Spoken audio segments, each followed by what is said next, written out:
Welcome to Stache Sports, episode 25. What is funnier than 24?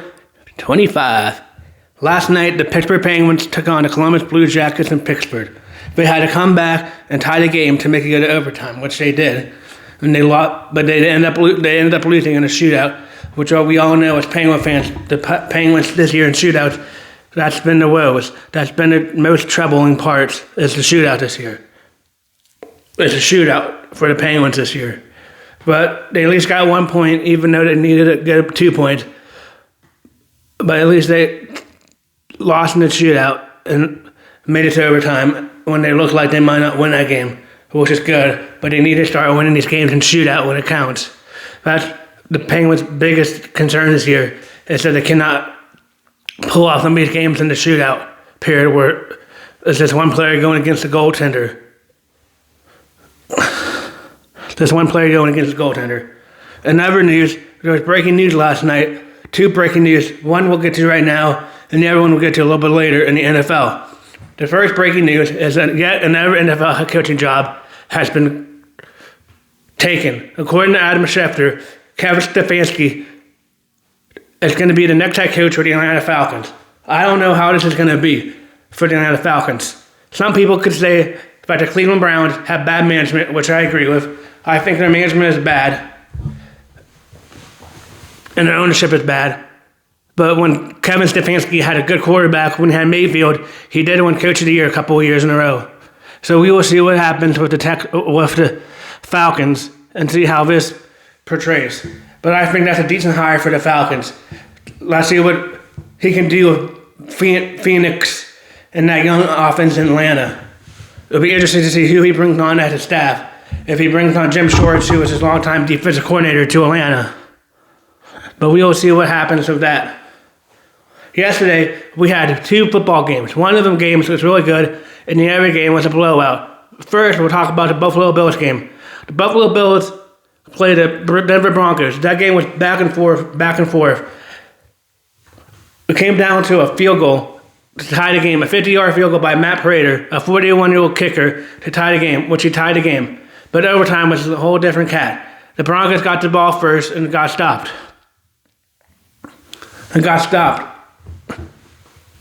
But then the Bills got the ball, were driving down the field, and had a crucial interception, which looked like to me Brandon Cooks had the ball and was down, but for some reason the booth didn't decide to challenge it, which I think the booth should have challenged that play. That was a crucial play call. I think they should at least looked at it again, even if they did officially rule that the Broncos had the ball. But anyway, the Broncos are going down the field.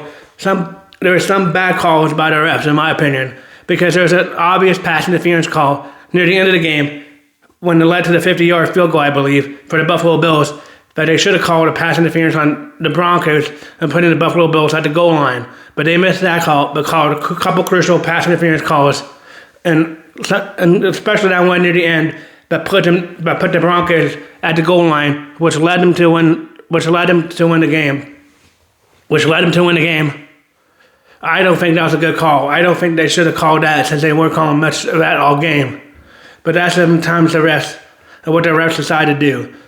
But anyway, the Denver Broncos ended up winning that game by 3 points. It was a close game. It was a close game for the Broncos. But that's not the most important news. Last night, there was breaking news. I saw from my brother first that Bo Nix, the starting quarterback for the Denver Broncos, must have done it in the last few plays of the game in overtime. Broke a bone in his ankle and now will be out for the rest of the year, meaning he won't be able to play in the AFC Championship game, which is rough because it's tough to get to the AFC Championship game. And to get there is another reason. Sometimes you don't get there every year. So it kind of stinks that Bo Nix won't be able to play this year in the AFC Championship game. But that means the backup quarterback for the Broncos has to play better. The backup quarterback for the Broncos is Jarrett Stidham. And yes, if that name rings a bell, he used to be the backup quarterback for the New England Patriots and other teams. We will see what happens to Jarrett Stidham and how he does.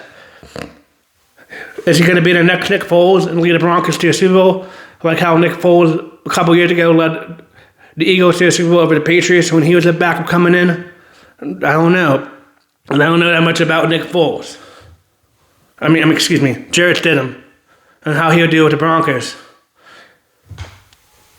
But anyway, last night we had the Seahawks game against the 49ers. That game started off with a bang, with number 22 taking it to the house, who used to be on the Saints and the Seahawks traded for this year. But he took the opening kickoff to the house. I haven't seen a kick return in quite a while. That was quite impressive to see him do that in the playoff game. But from there on out, it was all Seattle. It was all Seattle, winning 41-6. Sam Darnold looked really good last night, and that Seattle Seahawks defense held the 49ers, which is impressive because everybody thinks the 49ers have a good offense, which I do too. But they held the 49ers to only 6 points. But I think Seattle is one of the teams to beat right now. It depends on who wins today when we get to those picks later on in the video. But it was nice to see another team get smashed as a Steelers fan. And not only the Steelers in the playoffs are getting beat bad. But anyway, it's nice to see even Jack Smith-Njigba had a decent game. But it's nice to see that Kenneth Walker looked pretty good last night. Hope that Charbonnet is not too bad hurt. I don't remember if he came back or if they gave up an injury update. But hopefully Charbonnet is not too bad injured, because they need a double running back of Kenneth Walker and Charbonnet. But the Seahawks are looking really good at Sam Darnold now. Wow, Sam Darnold had to really turn his career around after being on the Jets and looking like a career backup. Sam Darnold has turned around and looks like he could be is looking like he's a good starter. It'll be interesting to see who they play next week. If it'll be the Rams or the Bears. But we'll get to that later. Today's first game is between the Patriots and the Houston Texans in New England. It's going to be a cold game for those dumb people in Houston. But that Houston Texans defense is looking really good this year. But that Houston Texans defense is looking really good.